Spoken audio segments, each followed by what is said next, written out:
Le mois de Tishri est le mois le plus chargé de l'année. Nous y trouvons les fêtes les plus importantes du calendrier hébraïque, Rosh Hashanah, Kippour, et nous terminons la fête par celle de Sukkot. Pour parler de cette fête et de la présenter, j'ai le plaisir aujourd'hui de recevoir le Rav Michael Socher. Rav Socher, bonjour, merci d'avoir répondu favorablement à notre invitation. Vous êtes le responsable du Bet Rabbad de la communauté juive de Boulogne et nous allons parler aujourd'hui et présenter la fête de Sukkot telle que la Torah le présente dans ses textes et telle que nous la vivons actuellement à notre époque dans nos différentes communautés. Tout d'abord, cette fête nous demande la Torah, Leman Yedou Dorotechem, afin que vos générations sachent que j'ai fait résider les enfants d'Israël dans des Sukkot. Il y a une obligation ici de comprendre ce que représente véritablement la fête de Sukkot, la connaissance. Alors nous avons le devoir effectivement d'expliquer pourquoi est-ce que nous célébrons cette fête telle que la Torah nous le demande. Effectivement, lorsqu'on se tourne dans les textes du Talmud, il y a un traité dans le Talmud qui est consacré justement à la fête de Sukkot, et dans les premières pages, entre les premières pages, les toutes premières jusqu'à la page 11, on va retrouver quelques détails de l'organisation de la Souka. Et justement, à la page 11, on va retrouver une marloquette, une discussion parmi les maîtres de la Mishnah, les Tanaïm, comme on les appelle. Rabbi Akiva qui va nous dire, effectivement, qui va Sukkot. Lorsqu'on célèbre Sukkot, c'est parce qu'effectivement, Souka en hébreu signifie cabane. Et lorsque nos ancêtres étaient dans le désert, qui sont sortis d'Égypte, selon la version Rabbi Akiva, effectivement, il y avait de véritables cabanes qui, à un moment donné, tout au long de leur périple dans le désert, ont été nécessaires justement pour permettre au peuple d'être épargné des soucis qu'on pourrait retrouver lorsqu'on voyage sous le soleil ou par des temps difficiles. On a, à contrario, à côté, on a Rabbi Eliezer qui lui va dire non, Sukkot, ce ne sont pas Sukkot mamash, de véritables cabanes, mais il va utiliser l'expression Anané Kavod. Anané Kavod, c'est un terme qu'on va retrouver dans le Chumash, dans l'histoire de la sortie d'Égypte. À un moment donné, on s'aperçoit, le texte nous dit, qu'il y avait ces ananim, ces colonnes de nuées, qui étaient là pour accompagner le peuple juif, pour les protéger effectivement, pour leur montrer le chemin.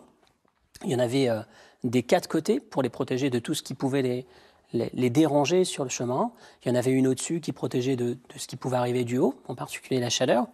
Et il y en avait une qui servait à aplanir et à faire en sorte que le sol sur lequel ils évoluaient, miraculeusement, encore une fois, se retrouvait praticable, agréable, confortable. Et en souvenir de cette sortie d'Égypte que l'on va représenter à différentes reprises tout au long du calendrier hébraïque, et plus spécifiquement ces colonnes de nuées qui nous ont accompagnés à partir de cette sortie d'Égypte pendant tout au long de ces années de voyage dans le désert, eh ben on se doit à un moment donné, à un moment dans l'année, donc en particulier, en l'occurrence le 15 du mois de Tishré, de quitter sa maison pour entrer dans des cabanes dont on parlera dans quelques instants avec un peu plus de détails. Mais effectivement, voilà la racine, l'origine de la fête de Sukkot, de la tradition d'entrer dans ces cabanes pendant cette fête. Alors, si on comprend bien, lorsqu'une fête est instaurée dans le calendrier hébraïque, c'est parce que nous souhaitons célébrer un miracle surnaturel, envoyé directement par Dieu dans un contexte particulier pour protéger son peuple. Ici, d'après l'une des deux opinions que vous venez de citer, on comprend bien, effectivement, les nuées de gloire, c'est quelque chose de totalement surnaturel, totalement miraculeux. Donc, on comprend bien que l'on puisse instaurer une fête pour commémorer un geste surnaturel envoyé par Dieu pour protéger les enfants d'Israël. Mais nous devons aussi comprendre la deuxième opinion, qui nous dit que finalement c'est juste en souvenir de cabanes, de simples cabanes que nous avons trouvées tout au long de la traversée du désert pendant les 40 années. Mais là on pourrait se poser la question, mais qu'est-ce que nous avons à célébrer finalement de trouver des cabanes? Est-ce qu'il y a un miracle? Est-ce qu'il y a une intervention divine dans le simple fait de trouver des cabanes sur notre chemin?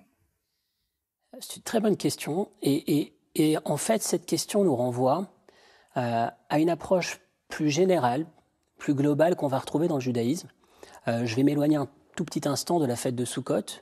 Prenons le matin, lorsque le quotidien, selon le Shulchan Aruch, le code de loi, un être humain, un homme ou une femme qui se lève le matin, la première chose qu'elle se doit de réciter, c'est le Modéani. Merci avec toute une série de bénédictions qui vont suivre. Merci mon Dieu de m'avoir rendu mon âme fraîche. Je suis parti me coucher la veille, j'étais fatigué, je me suis levé ce matin, je suis en forme. On continue par la suite. Merci de m'avoir permis de me lever, de me redresser, d'ouvrir les yeux, de voir, de pouvoir mettre une ceinture, mettre un chapeau, enfin, etc., etc. Toute une série de bénédictions qui, en fait, ce qu'on va retrouver dans ces bénédictions, qui est certainement l'équivalent de ce qu'on peut retrouver selon la vie de Sukkot, qui signifierait cabane, de véritables cabanes tout au long du désert, c'est être capable d'exprimer notre reconnaissance, de ne rien prendre pour acquis, mais savoir s'arrêter, exprimer cette gratitude sur chacune des choses que l'on a. Alors peut-être qu'il y aurait dans l'explication de Rabbi Akiva, en tout cas un rappel, un symbole, sur cet état d'esprit qui est censé être le nôtre au quotidien, savoir apprécier chaque élément et ne pas considérer en permanence que tout m'est dû et pourquoi est-ce que je n'ai pas eu encore plus, mais savoir apprécier chaque chose de la vie et exprimer une reconnaissance, c'est particulièrement bon pour le monde et pour soi en particulier. C'est intéressant ce que vous dites sur Sukkot, enfin, en l'extrapolant bien évidemment de notre comportement au quotidien, que cette idée-là, finalement, nous pouvons même la retrouver bien plus tard dans le calendrier, pendant la fête de Hanouka, puisque certains de nos commentateurs nous disent qu'à Hanouka, on célèbre également un jour de fête pour remercier Dieu de faire en sorte que l'huile puisse brûler. Chose qui n'est absolument pas miraculeuse, mais c'est la nature qui fait que l'huile puisse brûler, c'est-à-dire que le regard juif nous demande tout de même de voir l'intervention divine, même dans les choses les plus naturelles. La spécificité de cette fête, c'est qu'en vérité, c'est la seule fête où il n'y a pas véritablement directement de miracle, de date ou de miracle à cette date. Autrement dit, si on prend l'ensemble des fêtes du calendrier, chacune des fêtes va représenter en fait une date à laquelle un événement s'est produit dans l'histoire du peuple juif et pour lequel on va célébrer à travers d'une manière ou d'une autre. Le 15 Tishri, le jour où a lieu la fête de Sukkot, en vérité, selon la plupart des avis, quand on prend la version définitive du parcours talmudique, effectivement, on s'aperçoit qu'il n'y a pas véritablement de date, d'événement qui s'est produit à cette date. C'est ce qui va certainement nous emmener à regarder la fête de Sukkot sous un angle un peu différent. Alors, s'il n'y a pas d'événement historique, donc c'est bien ce que vous nous dites, ce n'est pas ce jour-là, par exemple, que les nuées de gloire se sont déployées autour des enfants d'Israël. Pourquoi ? Parce que les enfants d'Israël sont sortis d'Égypte en Nissan et non pas en Tishri. On reprend tout simplement la question phare posée par l'un de nos plus grands commentateurs, qui est de se demander, puisque justement, nous ne sommes pas en train de célébrer un événement historique à un moment précis, puisque normalement on aurait dû le célébrer en mois de Nissan avec la sortie d'Égypte. Pourquoi avoir choisi le mois de Tishri du coup ? On aurait pu le faire dans le prolongement de Pessah, Shavuot, et puis juste après on aurait fait Sukkot. Pourquoi attendre le mois de Tishri pour célébrer la fête de Sukkot, puisque cet événement finalement est un non-événement ? Si finalement la fête de Sukkot avait été organisé dans le calendrier selon le positionnement historique, c'est-à-dire juste après Pessah, on mangerait de la galette à Pessah, puis ensuite on irait dans les cabanes, un peu en fonction de ce qui s'était produit lorsqu'on est sorti d'Égypte, à l'époque de la sortie d'Égypte. Finalement, on n'aurait pas pu identifier, marquer la célébration justement de cette histoire. Pourquoi ? Il n'y aurait pas eu de lien puisque au printemps, au mois d'avril, au mois de Nissan, plus ou moins la période à laquelle a lieu est célébrée la sortie d'Égypte, Pessah, tout le monde quitte sa maison pour aller justement dans une cabane, pour s'aérer, pour prendre le soleil.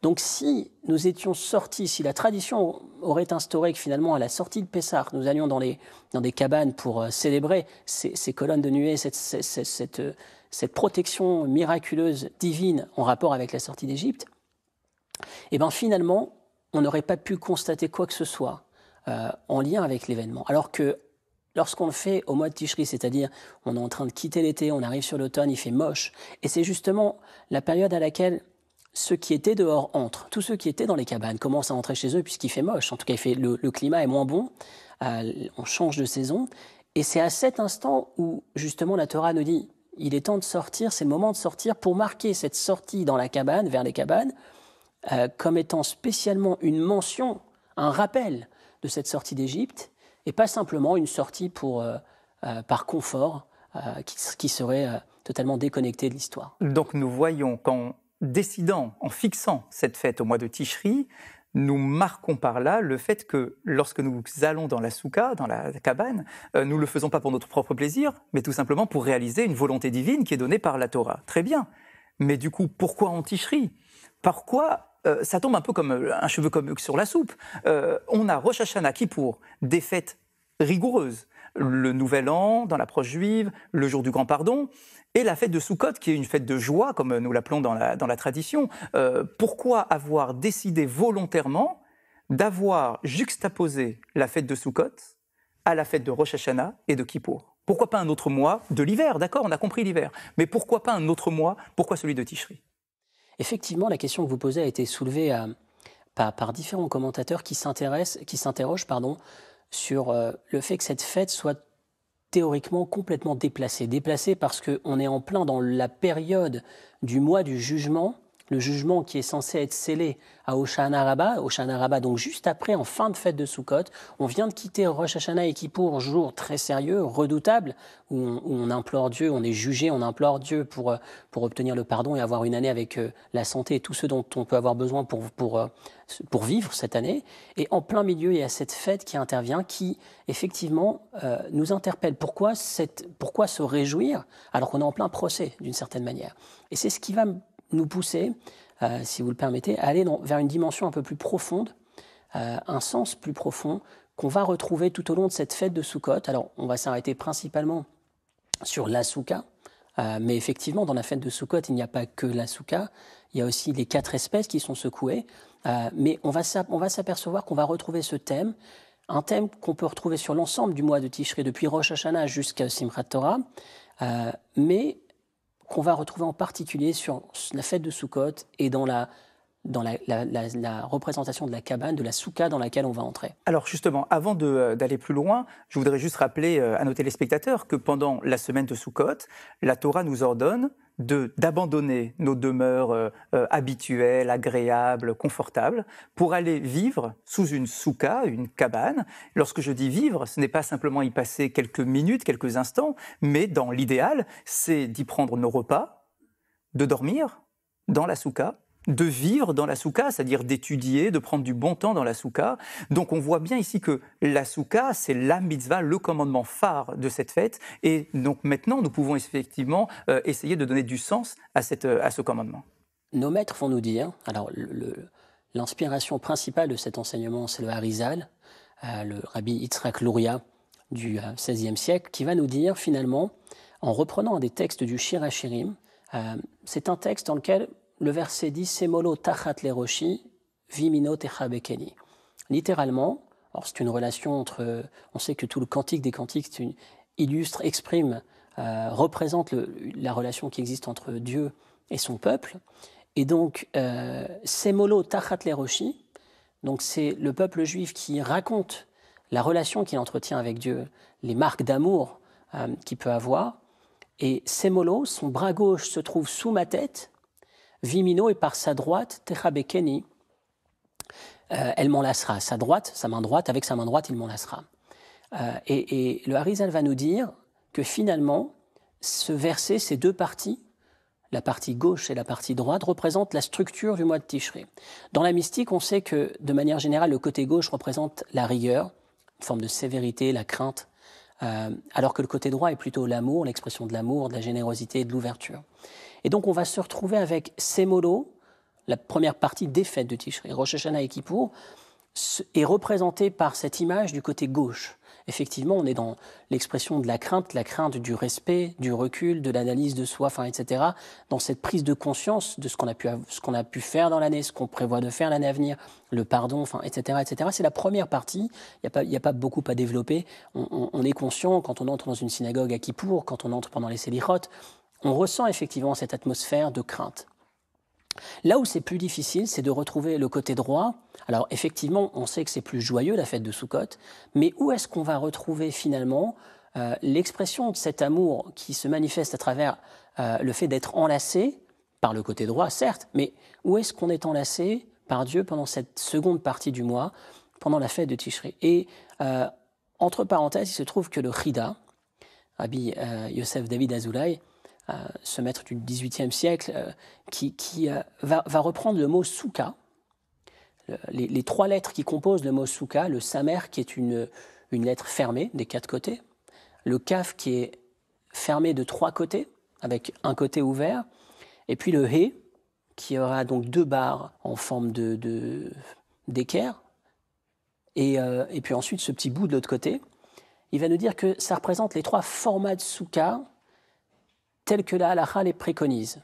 Tanu Rabbanan, les Chachamim nous disent comment est-ce qu'on fabrique une souka. Alors effectivement, on va nous dire que le toit doit être fait à base de végétal coupé du sol, puis ensuite on va avoir 4 murs, ou 3 murs, ou 2 murs, plus un petit. Il en faut 4, ce serait donc, nous dit le Chida, le Samer, la souka parfaite en tout cas, totalement enfermée. Le Kaf, ce serait 3 murs, avec un mur ouvert, ce qui est aussi une souka keshera, valable. Et puis enfin, on a le He, où je n'ai que 2 murs entiers et un tout petit bout de l'autre côté. Et dans cette dernière forme de souka valable, kasher, on va retrouver effectivement la notion de chibouk, ce qu'on va appeler techa bekeni, l'expression du cantique des cantiques du roi Salomon, Akadosh Baruch Hu qui nous enlace. Où est-ce que cela s'exprime dans la fête de Sukkot? Justement, dans la structure même de la souka. Donc jusque-là, encore une fois, ce ne sont que des mots.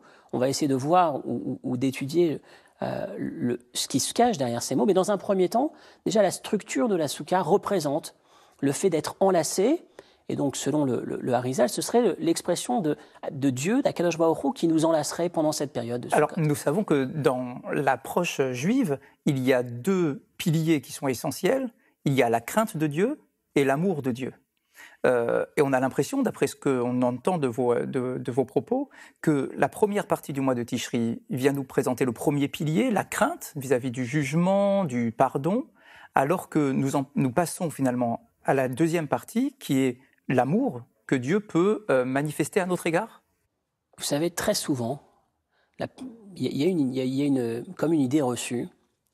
Beaucoup vivent avec cette notion de crainte. Je rebondis sur la crainte avant de répondre directement à votre question. Un Dieu qu'on redoute, un Dieu duquel on a peur. Mais ça a une connotation un peu négative, souvent en tout cas, qui ne donne pas forcément envie, parfois même de célébrer la fête, parce qu'on entre dans ces fêtes. Alors vous reprenez la première partie, la crainte, effectivement, on entre dans une synagogue, on entend les gens demander Hacham-nous, Gad-nous, j'ai fauté, exprimer ses remords. Il y a une forme de crainte. Qu'est-ce qui va se passer? Qui va être jugé pour la vie? Qui pour le contraire? Quelle année on va passer? Je voudrais juste préciser que la Torah est pleine de l'expression d'amour que Dieu nous porte. Quand je dis pleine, ça veut dire que le nombre de fois où c'est écrit Ve'ahavat olam ahavti, à un moment donné dans Malachi c'est écrit je t'ai aimé d'un amour éternel, un amour sans limite.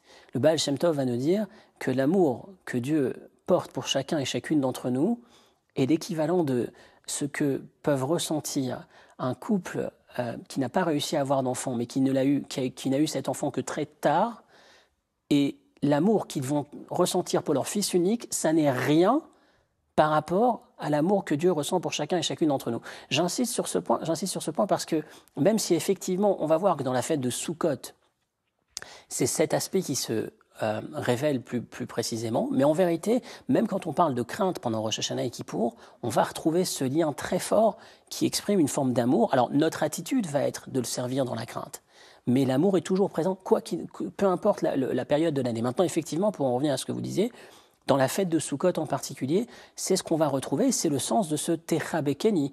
Enlacer, c'est forcément une marque d'amour, et effectivement, c'est ce qu'on va essayer de faire tout de suite, essayer de comprendre quel rapport entre cette souka finalement et cet enlacement. D'autant plus que certains vont vivre leur exil de leur demeure comme étant non pas une marque d'amour, mais au contraire, une marque de sévérité. Je ne suis plus chez moi. Normalement, dans notre système à nous, moderne, dans notre société moderne, lorsque je suis chez moi à l'intérieur, je suis dans un sentiment où Dieu manifeste son amour, parce qu'il me protège avec mes murs qui sont solides et sur lesquels je m'appuie. Mais là, ici, j'ai l'impression, au contraire, d'aller en dehors. Comment se manifeste l'amour de Dieu alors que je ne suis pas chez moi et que je me retrouve finalement exilé de mon milieu habituel? En étant chez moi à la maison, j'ai l'impression que je me repose sur mes murs. Alors qu'en sortant et en exprimant cette vulnérabilité absolue, en allant dans la cabane, dans cette soukha, je me remets entre les bras de Dieu, justement, dans ses bras, et j'ai aucun souci, j'ai aucun doute, je suis totalement serein. Je sais que c'est lui qui se soucie que mon quotidien soit le plus parfait possible. Mais il y a autre chose, c'est l'autre aspect, c'est ce que Dieu va manifester et ce qui se cache derrière la mitzvah de soukha. Et je m'arrête un instant sur ce qui se cache derrière la mitzvah, parce que chaque mitzvah a toujours un aspect un peu contraignant, un peu mécanique, technique, qui va parfois faire fuir certains. Qu'est-ce que c'est que cette vie religieuse où on doit s'arrêter sur des détails et des objets et des moments précis, quelles contraintes. Mais il y a toujours, en vérité, un sens à côté duquel on passe trop souvent. Et c'est certainement l'occasion de le faire aujourd'hui à travers la mitzvah de soukha, justement de la soukha, où d'apparence, on pourrait dire, comme vous disiez, je quitte ma maison, c'est de l'inconfort. Et on va regarder justement, on va revoir, on va revisiter cette mitzvah et découvrir que, en fait, c'est exactement le contraire qui se produit. C'est une véritable dimension d'amour, alors qui jusque-là s'exprime à travers le chibouk, le fait d'être enlacé, mais pour laquelle il va falloir effectivement développer davantage pour arriver à comprendre quel est le sens, qu'est-ce qu'il se cache derrière. Sukkot, ou fête des cabanes, est l'une des 3 fêtes de pèlerinage prescrites par la Torah, au cours de laquelle on célèbre dans la joie l'assistance divine reçue par les enfants d'Israël lors de l'Exode. Elle est fêtée à partir du 15 Tishri, qui correspond selon les années au mois de septembre ou d'octobre dans le calendrier grégorien, et dure 7 jours. Sukkot célèbre également la récolte qui marque la fin du cycle agricole annuel. Divers rituels permettent à la fois de commémorer l'événement historique et d'essayer d'obtenir l'abondance des pluies et des récoltes. Parmi ces rituels, 2 prescriptions sont spécifiques à la fête des tentes ou fête des tabernacles. La première prescription est pour les Juifs de résider au minimum de prendre leur repas dans une soukha, sorte de cabane souvent décorée en souvenir des tentes dans lesquelles les enfants d'Israël résidèrent lors de leur sortie du pays d'Égypte. À Sukkot, il existe une injonction d'être ensemble et joyeux pendant les 7 jours de la fête. Sukkot est l'occasion des grands rassemblements populaires. La cérémonie du Chakel en hébreu, rassemblement, se tenait d'ailleurs à Sukkot à la sortie de l'année sabbatique. Le peuple entier, hommes, femmes et enfants, était rassemblé dans l'endroit élu par Dieu pour entendre la Torah. D'après la Bible, c'est lors de la fête de Sukkot que le roi Salomon choisit d'inaugurer le temple de Jérusalem. Sukkot est d'ailleurs la première fête observée après la reconstruction du second temple de Jérusalem. Zacharie, l'un des derniers prophètes, contemporain des événements, prophétise que la fête des tentes deviendra au temps messianique le moment où toutes les nations se rendront à Jérusalem pour rendre hommage à Dieu et pour célébrer la fête des tentes.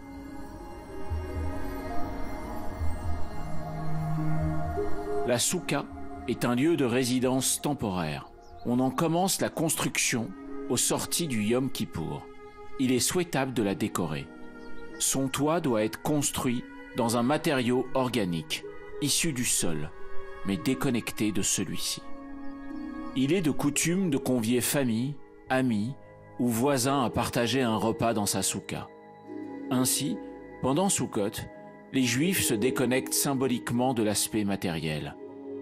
De nombreux Juifs, selon une coutume kabbalistique, invitent chaque soir dans leur soukha un hôte spirituel.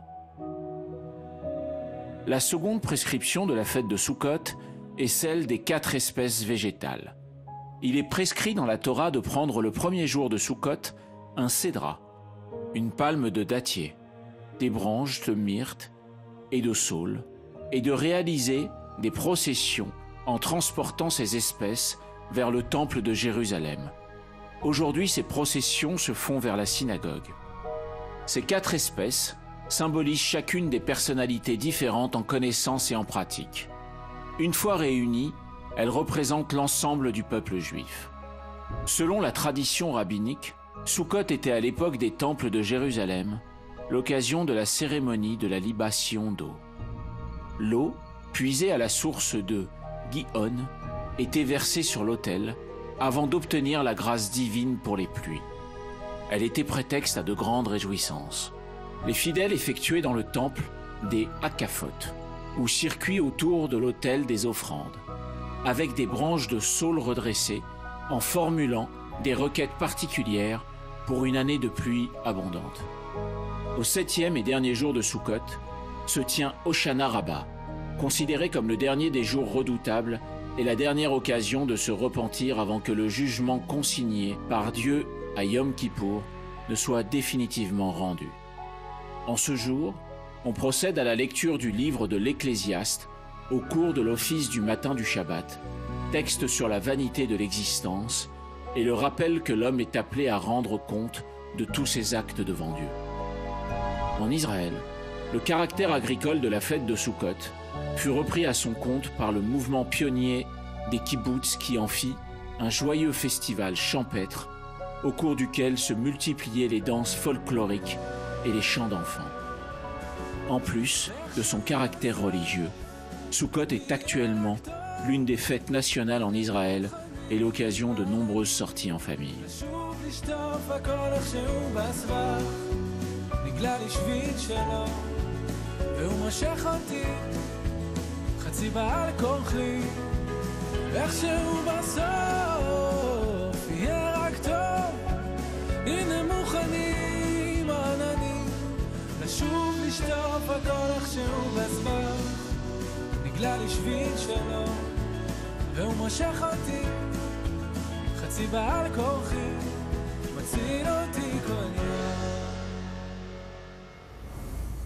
Il y a un commentaire très intéressant, justement pour créer le lien et pour bien montrer, et vous allez le montrer par la suite, le lien logique entre Kippour et Sukkot.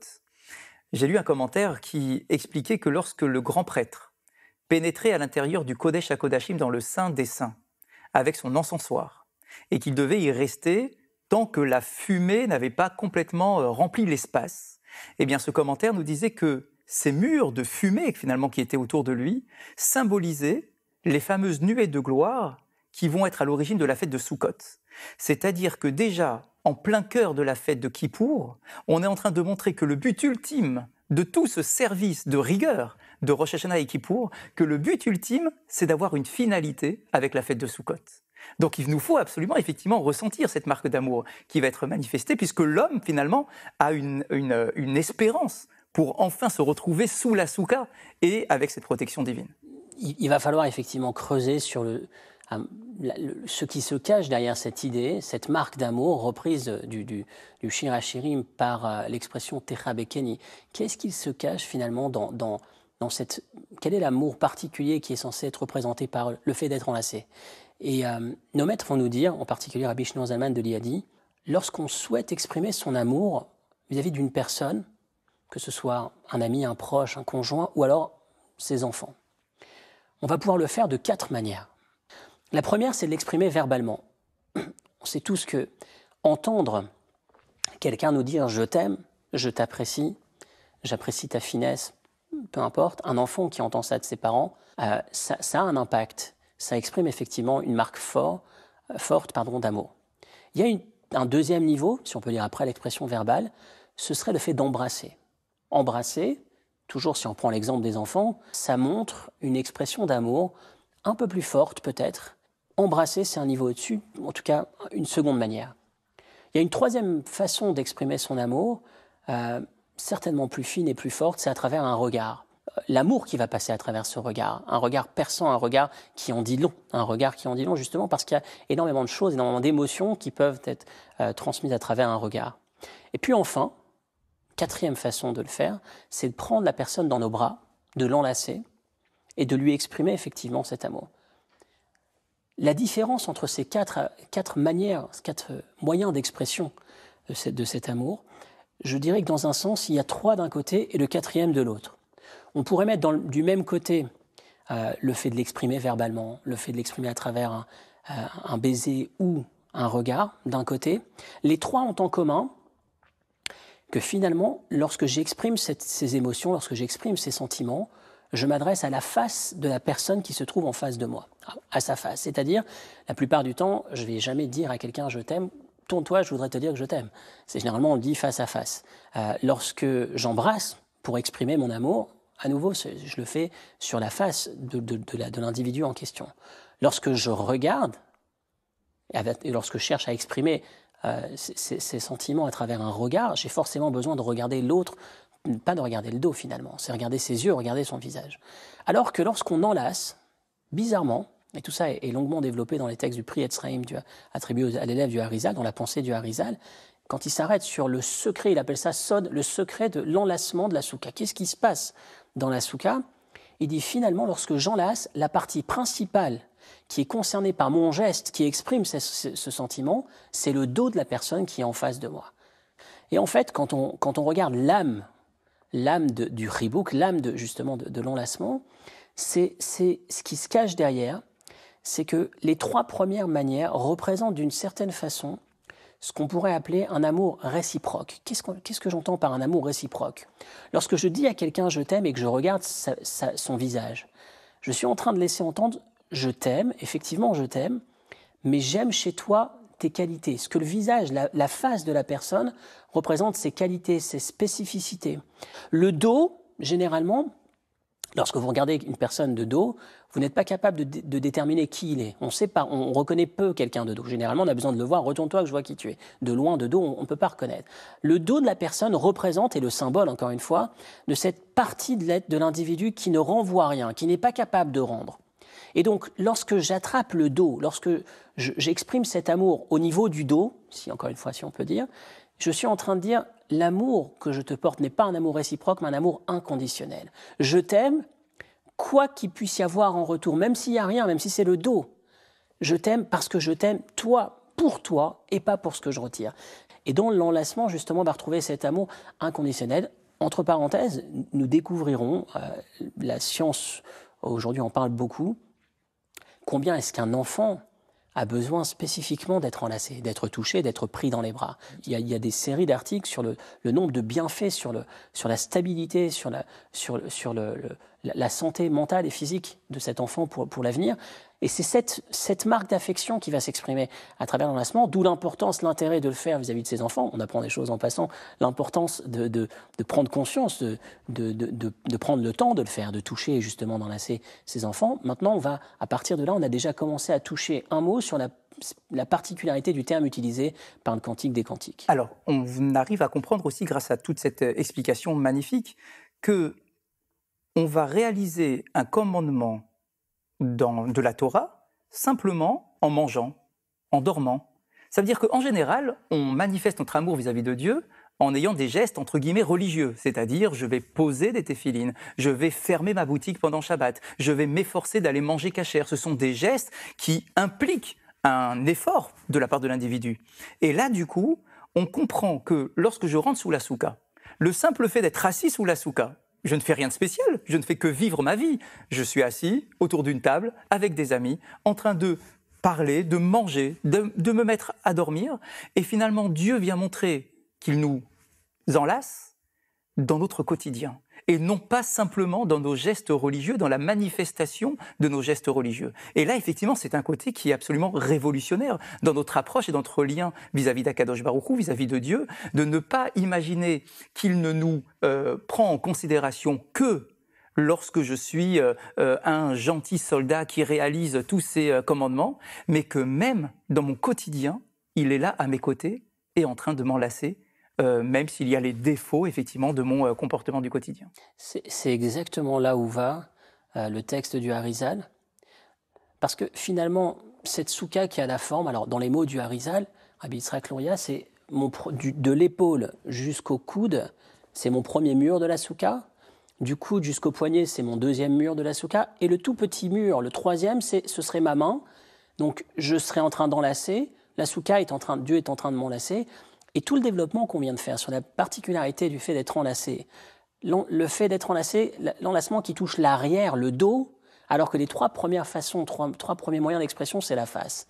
Dans notre relation à Dieu, effectivement, comme vous l'avez dit, il y a une partie qu'on pourrait appeler la face, qui est capable de réciprocité, c'est-à-dire, de manière générale, la pratique religieuse au quotidien, le judaïsme au quotidien, me demande, comme vous l'avez bien exprimé, un effort.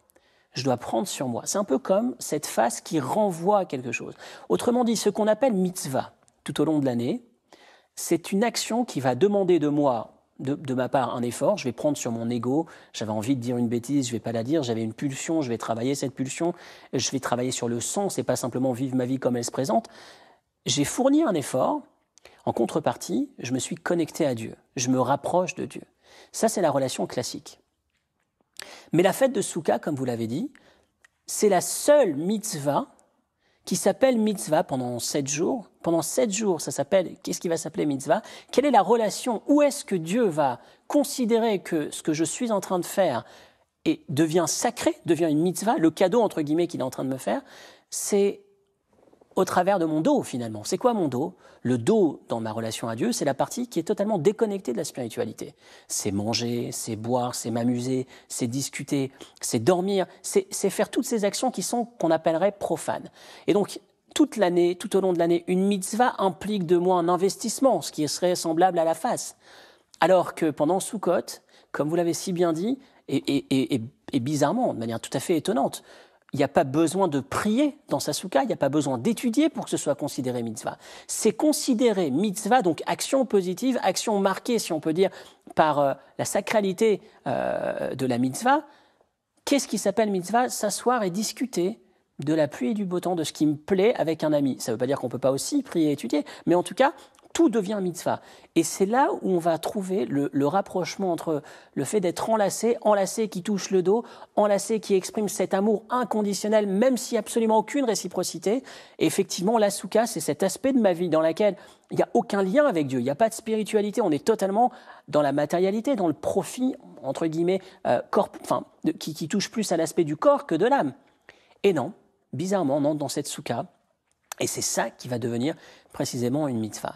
Effectivement, c'est cette dimension qui s'exprime dans la soukha. Vous me faites penser à un autre enseignement sur la fête de Soukhot, bien évidemment, où on nous dit que lorsque l'on pénètre sous la soukha, on se positionne sous l'ombre de la Emouna.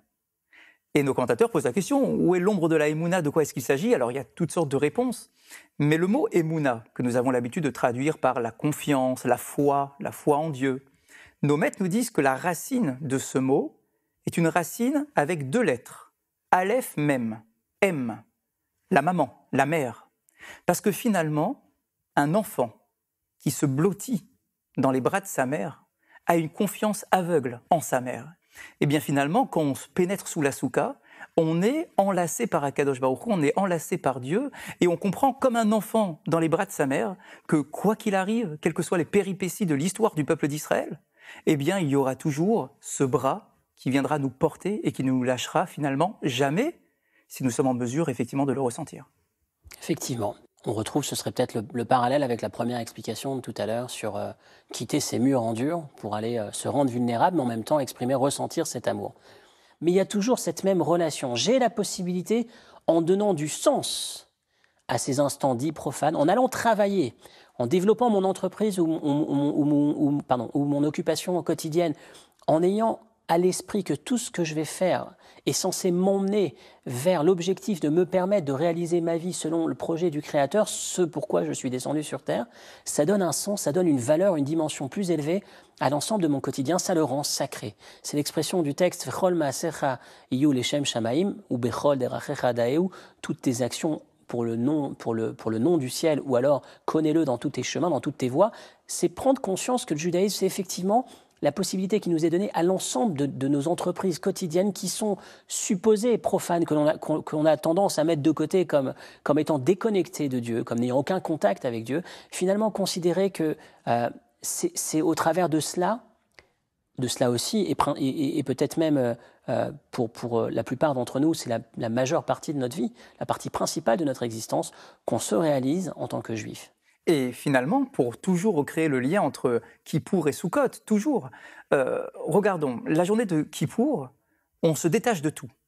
Aucun bénéfice corporel, on ne mange pas, on prie toute la journée, en quelques mots, on étudie toute la journée, le service du Kohen Gadol dans le temple de Jérusalem, etc. Mais finalement, on sert Dieu dans la privation. Et est-ce qu'il n'y a pas dans la fête de Soukhot, finalement, une nécessité de réinvestir, d'investir tout ce qu'on a pu découvrir pendant la journée de Kippour, de complètement spirituel, et le réinvestir dans la matière, dans la nature. Puisque la différence entre Kippour et Sukkot, c'est qu'à Kippour, je me détache de la matière et de la nature, alors qu'à Sukkot, on va être dans une cabane avec des végétaux, on va prendre entre nos mains le bouquet du loulav qui est également composé de différents végétaux. Donc finalement, c'est comme si la Torah venait nous dire cette leçon-là, de ne pas simplement vivre dans une approche qui nous déconnecte de la nature, mais au contraire, d'investir cette énergie pour sublimer et pour donner du sens spirituel, une orientation à notre quotidien qui va commencer avec la fête de Sukkot, avec la nature qui nous entoure. Lorsque Maïmonide nous parle justement de ce que vous venez de citer, l'organisation de la journée du grand prêtre, dans le Saint des Saints, dans la partie la plus déconnectée de la matière, la dernière loi concernant le rituel du grand prêtre dans le temple, à l'époque du temple, c'était en sortant, il entrait chez lui à la maison. Et les commentateurs s'arrêtent sur le sens de cette phrase. On imagine bien que le grand prêtre, en finissant Kippour, il n'allait pas faire la fête, il n'allait pas sortir, et logiquement, il rentrait chez lui à la maison. Mais la finalité de Kippour, c'est d'emmener Kippour au lendemain de Kippour, le après. La paracha qui parle de Kippour s'appelle Acharé. Et après, ce qui va nous permettre de déterminer si on a saisi, si on a véritablement perçu le message, l'enseignement de la Torah, si on a vécu un Kippour convenablement de la manière la plus riche, c'est ce qui va ressortir du Kippour, le Acharé, ce qu'on va emmener avec nous, ce qu'on va emporter en sortant de ce Kippour. Le Kohen Gadol qui entre chez lui, qu'est-ce qui va nous permettre de savoir si le service de Kippour est terminé? Il n'est pas terminé à la sortie du temple. Il se termine au moment où il entre chez lui, où il continue sa vie sur terre. Et effectivement, je pense que, à mon sens, il y a une forme de révolution, peut-être pas de révolution, mais en tout cas un point particulièrement central, de considérer que finalement, le judaïsme est particulièrement attaché à une vie sur terre, avec la terre, à l'exception du Kippour, où c'est un moment unique, où effectivement on se connecte, on se rapproche un peu comme des anges au niveau des âmes, dans un sens, mais la vie principale du juif, c'est faire en sorte que mon quotidien dit classique, profane, puisse être sacré. Comment est-ce que je fais pour le rendre sacré ? En étant capable de donner ce sens, de vivre, d'enrichir ce quotidien à travers le sens que je vais donner à mes actions, la réflexion qui va accompagner mes actions dites profanes, et en donnant cette richesse, finalement, c'est là où le projet, où la Torah, finalement, se réalise. Et c'est ce qu'on retrouve de manière extraordinaire à Sukkot, où effectivement, le texte nous dit « la mitzvah est simplement de profiter sous la soukha. Tout ce que tu fais de classique, ça devient mitzvah », l'expression de cet amour inconditionnel qui se manifeste pendant cet espace-temps de Sukkot, mais qui en vérité va nous accompagner à partir de Sukkot. Et prends conscience que ta vie, en général, tous les jours de l'année, ta vie principale, celle dans laquelle tu vas t'amuser, durant laquelle tu vas travailler, où tu n'as pas l'air d'être au contact de Dieu, tu n'es pas à la synagogue, tu n'es pas avec un livre de Torah, tu es aussi en vérité à son contact, et tu es aussi en train de te rapprocher à partir du moment où tu es capable d'y mettre le sens, d'avoir conscience de cela. Rav Michael Socher, merci beaucoup pour cette lecture absolument essentielle, que l'on puisse comprendre qu'effectivement notre vie n'est pas une vie religieuse dans le sens premier du terme, mais une vie du quotidien, où nous avons un lien avec notre Créateur en permanence à travers cette jolie fête de Sukkot. Merci de nous avoir suivis. Je vous souhaite de passer une très bonne fête de Sukkot, passez un très bon dimanche et à bientôt.